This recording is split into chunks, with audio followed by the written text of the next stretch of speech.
지금 비트마인의 미스터비스트 투자는 단순한 모순 정도가 아닙니다. 첫째로는 이더리움을 대규모로 보유를 하고 있고, 이 스테이킹을 통해서 금융화를 확장시키고 있고, 그 베팅의 한 축인 미스터비스트가 이 스텝이라는 곳에 투자를 하면서 금융의 본질을 기업 안으로 가지고 오고 있고, 이로써 Z세대, 이 수천만 명의 금융 진입로를 선점을 했다라는 겁니다. 자연스럽게 이 스텝 같은 신세대 금융 앱으로 유입된 이 Z세대가 블록체인으로 유입이 되겠죠. 당연히 스테이블 코인 결제가 잘 쓰이게 되게 될 것이고, 그 거래의 정사는 모두 다 이더리움 안에서 발생이 되게 되고요. 이 이더리움을 가장 많이 보유하고 있는 비트마인이 가장 큰 수혜자가 된다는 겁니다.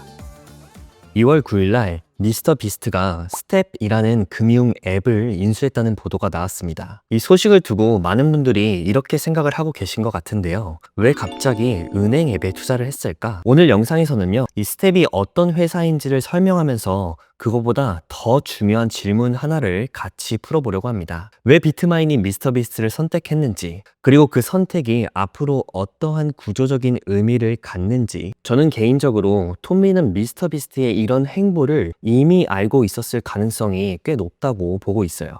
왜냐면 이거는 단순한 유튜버의 사업 확장이 아니라요, 미스터 비스트가 가진 이 젊은 세대의 네트워크, 그리고 이미 그 젊은 층을 끌어들여서 실제로 금융을 하고 있는 이 스텝, 이 두 가지가 하나로 합쳐진 사건이기 때문이죠. 그리고 그 구독자층과 그 고객층이 앞으로 성인이 되고 사회를 이끌어가는 중심 세대가 되었을 때 이 모든 잠재력이 비트마인에 어떻게 연결이 될 수가 있는지, 오늘 영상에서 그 그림을 같이 한번 그려보겠습니다. 자, 스텝은요, 이 10대부터 20대 초반, 그리고 가족들을 타깃으로 한 올인원 머니 앱입니다. 이 은행이 아니라 약간 핀테크 기업에 가까운 거죠. 그런데 이 스텝을 단순히 청소년 은행 앱으로 보면요, 많은 것들을 놓치게 돼요. 저는 스텝을 젊은 세대에게 제공되는 첫 번째 금융 운영 체제라고 보는 게 맞다고 생각을 합니다. 왜냐면 스텝에 유입되는 10대들은요, 이 스텝만으로 첫 은행 계좌를 열고, 그리고 첫 번째 카드를 받고, 첫 번째 급여도 스텝을 통해서 받게 됩니다. 즉, 디지털 금융 환경에서의 첫 경험을 통째로 담당하는 앱이라는 거죠.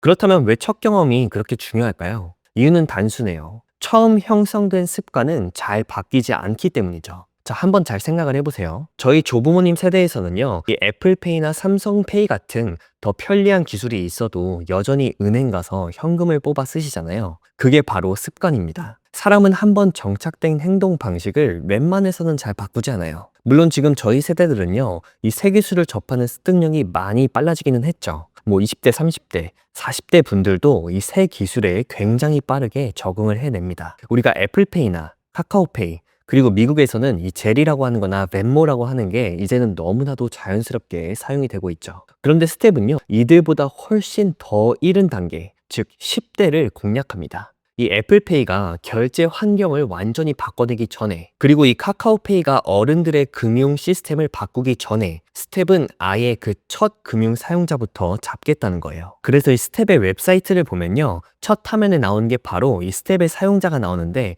벌써 700만 명 이상이라고 나옵니다. 그리고 이 스텝이 제공하는 상품들도 보면요, 자, 여기 예금을 하는 체킹 계좌나 비자, 신용카드 이런 것들이 있고요. 그리고 10%의 캐시백 프로그램이 있고, 그리고 3%의 고금리 저축 이런 것도 있고요. 그리고 소액의 대출도 가능합니다. 그리고 주식 투자까지 가능하고요. 그 본인의 급여 있죠? 이 급여도 조기 수령도 할 수 있게 해줍니다. 자, 스텝은 이 모든 걸 하나의 앱에서 제공하는 핀테크라는 겁니다. 그리고 그 중에서도 핵심은 신용을 쌓게 해주는 스텝 비자 카드인데요. 이 카드의 구조는 간단해요. 이 스텝 체크카드에 있는 돈 한도 내에서만 결제가 가능합니다. 그러니까 체크카드처럼 안전하지만 신용카드 사용 이력으로 기록을 해주겠다는 거죠. 즉, 체크카드를 신용카드처럼 쓰게 해준다는 거예요.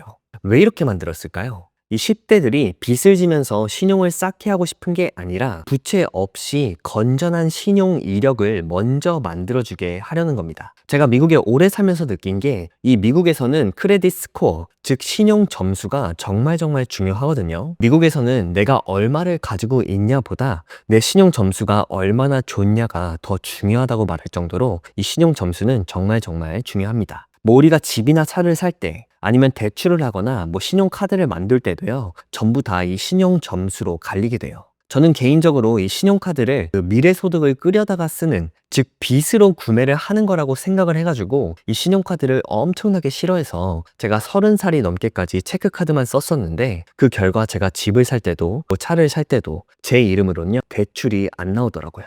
신용 점수가 없기 때문에. 이게 제가 돈은 있었는데 제가 신용 이력이 없다라는 이유만으로 은행이 저에게 대출은 해주지 않더랍니다. 뭐 은행 입장에서는 이 기록이 없는 사람은 위험한 사람이니까 뭐 이해가 되기는 해요. 그래서 많은 사람들이 느끼는 불만이 바로 이런 거예요. 은행이 뭔데 내 신용을 판단하지? 난 돈이 충분히 많은데. 이렇게 불만이 쌓이게 되고, 그 대안으로 나온 개념이 바로 암호화폐, 그리고 현재 제가 다루고 있는 이더리움 기반의 탈중앙화 금융 시스템이죠. 그래서 다시 돌아오면 이 스택들의 사용자 리뷰를 보면 이런 이야기들이 나오게 됩니다. 여기 첫 번째 보면요, 나는 14살 때 스텝으로 신용카드를 만들었고 지금 18살인데 신용 점수가 점이다 라는 거죠. 자, 보시면 18살인 친구가 저보다 더 신용 점수가 높아요. 그리고 오른쪽도 보면요, 이 10살 된 아들한테 스텝 계좌를 처음으로 만들어줬다 라고 말씀하시는 부모님이 계신데 참 훌륭한 부모님이시죠. 그리고 여기서 중요한 건 뭐냐면요, 뭐 내가 계좌를 오픈했다 혹은 뭐 신용 점수가 뭐 어쨌다, 이 자체가 아니라 이 신용 습관이 아주 이른 시점에 형성이 된다는 게 중요한 겁니다. 그래서 이 스텝이라는 플랫폼을 통해서요, 이 10대층들이 빠르게 금융을 이해할 수가 있게 되는 건데, 이들이 신용카드를 쓰면 좀 위험할 수도 있잖아요. 왜냐면 아직 이 금융에 대한 기본 개념도 없는데 벌써 신용카드를 쥐어준다는 게 좀 위험할 수 있죠. 그래서 보니까 이 스텝에는요, 스마트페이라는 이 기능이 있어가지고 매달 자동으로 신용카드를 사용한 그 금액만큼 상환이 되게 설계가 되어 있습니다. 그리고 본인의 체크카드 안에 있는 그 총 금액만큼을 한도로 설정해서 무리한 소비를 막아주게 하더라고요. 그래서 연체 자체가 생기기가 어렵고 이 신용점수 자체가 깎일 가능성도 굉장히 낮은 거죠. 즉 부채를 지지 않으면서도 이 신용에 대한 이력을 만들게 하는 구조라는 겁니다. 그래서 저는 이 스텝의 진짜 차별점은요, 단순 은행 기능이 아니고요, 이 10대들의 금융 습관을 만들어주는 설계 그 자체에 있다고 봐요. 웹사이트나 앱을 다운받아 보면 굉장히 단순하고 친숙한 디자인이 보이고, 그리고 초반에는 지금 말씀드린 이 스마트페이라는 것으로 이 보호 장치라는 걸 만들어주고, 그리고 향후에 점점 더 자율성을 확대시켜주고, 그리고 그 안에 금융 교육이 자연스럽게 녹아 있는 거죠. 뭐 연 3%의 이자를 주는 프로그램이라든지 주식 투자를 할 수 있게 해준다든지 뭐 이런 시스템 등등으로요. 그래서 저는 이 스텝이 어린 세대가 좀 겁먹지 않고 금융에 들어오게 만들어주는 플랫폼이라고 봐요. 이번 이 스텝 관련 투자를 보면서 이 비트마인이 저에게 있어서는 단순히 뭐 돈 넣고 돈 먹기식의 투자 대상이 아니라 이 금융 인프라 쪽으로 진화를 하고 있는 기업에 투자를 하고 있다라는 느낌이 점점 더 강하게 든다는 겁니다. 이 스텝은요, 미래 금융의 입구, 그 역할을 잘 잡고 있고, 그 입구를 통해서 들어올 세대가 앞으로 뭐 수십 년을 살아가게 된다는 거예요. 그리고 그 흐름 위에 이더리움과 비트마인이 연결이 되어 있다는 점에서 이 투자는 굉장히 좀 의미가 있어 보입니다. 근데 말이죠, 이 스텝을 쭉 보다 보니까 자연스럽게 이런 한 가지의 의문이 들더라고요. 이 탈중앙화를 밀고 있는 비트마인이 왜 은행처럼 보이는 스텝, 즉 중앙화되어 있는 이 핀테크와 연결이 되어 있을까? 이 스텝을 보면요, 은행이 하던 일을 더 힙하고 좀 더 쿨하게 만든 것처럼 보이잖아요. 그리고 10대 청소년을 공략한다는 것도 좀 새롭기는 합니다. 그래서 이게 뭐 나쁘다는 건 아닌데, 다만 제가 던진 질문의 핵심은요, 이게 탈중앙화랑 어떻게 직접적인 연관이 있는지라는 거죠. 그래서 이러한 질문을 제대로 대답하고 싶어서 제가 스스로 질문에 질문을 던지다 보니까 이 질문에 대한 대답을 한 3단계로 나눠서 봐야겠다는 생각이 들었어요. 그래서 그 3단계를 한번 설명을 드려 보겠습니다. 이 첫 번째는 탈중앙화의 적은 은행이 아니라는 거예요.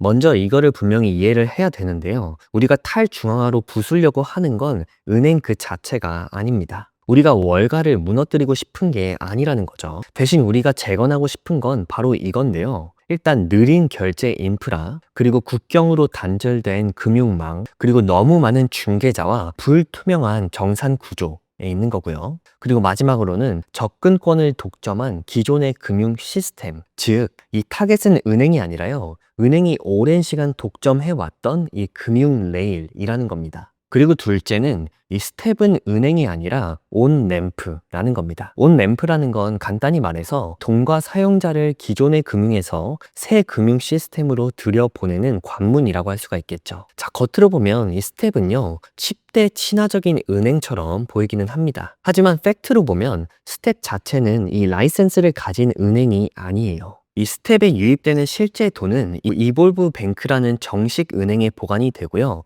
그 자금들은 이 아래 보이시나요? 좀 더 크게 보면은 FDIC라는 곳에 보호를 받고 있습니다. 즉 스텝은요, 돈을 보관하는 곳이 아니라 그냥 계좌를 만들어주고 결제를 하거나 저축을 하거나 투자를 쉽게 쓰게 해주는 사용자 인터페이스 역할을 하는 거죠. 그리고 이 사용자 인터페이스를 통해서 미래 금융의 핵심 세대인 이 Z세대에게 이 첫 금융 경험을 제공을 해주는 겁니다. 그래서 이 구조를 정리해보면 바로 이렇게 설명을 할 수가 있는 거예요. 이 과거의 은행은 자산을 보관해주고 결제를 해주고 신용을 주고 거기에 대한 통제까지 해주는 이 모든 것들을 다 해줬다면요, 앞으로는 어떻게 될 것이냐 라고 한다면 이 은행과 핀테크는요, 이 사용자 인터페이스를 제공을 해주고, 그리고 이 블록체인은요, 결제나 정산을 통해서 이 신뢰 레이어를 쌓아가게 된다는 겁니다. 그리고 이 신뢰 레이어가 바로 이더리움이 되는 거죠. 그래서 이제 마지막 셋째로 이제 이 모든 걸 비트마인과 연결을 시켜 볼 건데요. 지금 비트마인의 미스터비스트 투자는 단순한 모순 정도가 아닙니다. 왜냐면 비트마인의 본질은 굉장히 명확하기 때문이죠. 지금 비트마인이 하고 있는 일의 본질을 들여다보자면요, 첫째로는 이더리움을 대규모로 보유를 하고 있고, 그리고 둘째로는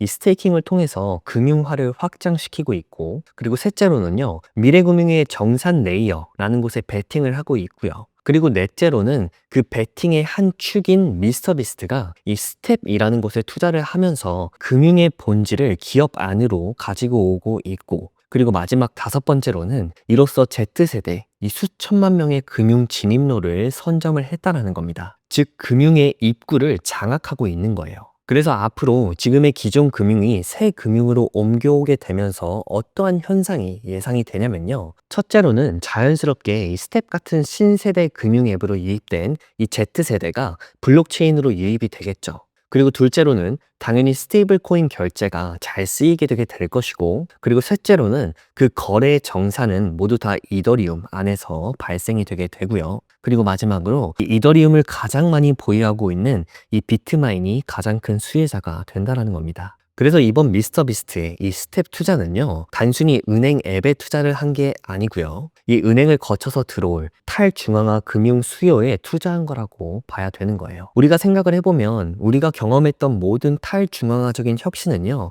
기존 시스템 없이 시작된 적은 없습니다. 우리가 지금 사용하고 있는 이 인터넷도 중앙화되어 있던 ISP에서 시작이 되었었고, 그리고 우리가 너무나도 잘 사용하고 있는 이 스마트폰조차도 중앙화되었던 통신사라는 곳에서 시작이 되었고요. 그리고 우리가 잘 보는 넷플릭스 같은 것도 기존의 이 아날로그 TV 인프라에서 시작이 되었던 거고, 그리고 마지막으로 지금의 이 블록체인도요, 기존 전통 은행이라는 이 중앙화된 시스템에서 시작이 되고 있다는 거죠. 그래서 이거는 모순이 아니라 하나의 순서라는 겁니다. 자, 그래서 정리를 해보자면요, 이 스텝은 다음 세대의 금융이 어떻게인지를 보여주는 실제 사례입니다. 사용자를 아주 이르게 확보를 하고 그들의 습관을 만들고 그들로 인하여서 점차 이 인프라를 쌓아갑니다. 그래서 이 미스터비스트를 아직도 유튜버나 단순 크리에이터 정도로 본다든지, 이 스텝 투자를 그냥 작은 개인 투자로 보면요, 아주 큰 착각을 하게 되는 거예요. 이건 개인의 투자가 아니라 이 다음 세대의 금융 인터페이스를 소유한다는 것이 실제로 어떠한 모습인지를 보여주는 현재 진행형 혁신이라고 저는 보고 있어요. 자, 그래서 정리를 한번 해봅시다. 이 스텝은요, 단순한 은행 앱이 아닙니다. 이 다음 세대가 처음으로 금융을 접하는 플랫폼인 거죠. 그리고 미스터비스트는요, 그 입구를 젊은 세대의 신뢰와 유통력으로 장악을 해 나가고 있고요. 비트마인은 그 흐름 위에서 이더리움이라는 인프라를 쌓아가고 있습니다. 지금은 이 모든 게 조각조각 이렇게 흩어져 보일 수가 있어요. 하지만 시간이 지나고 이 10대 세대들이 이 사회의 중심이 되는 순간, 우리가 오늘 이야기한 이 구조는요, 자연스럽게 하나로 연결이 될지도 모릅니다. 자, 이런 면에서 봤을 때 투자라는 건 결국 현재가 아니라 미래에 대한 구조를 먼저 예측하고 미래를 먼저 보려고 하는 일이 아닌가라고 생각을 합니다. 그래서 오늘 저희 영상이 여러분들의 그 구조를 한 발 앞서서 생각해보는 계기가 되었으면 좋겠다라는 말씀을 드리면서 오늘의 영상은 여기서 마무리하도록 하겠습니다. 저는 다음 영상에서 인사드리도록 할게요. 감사합니다.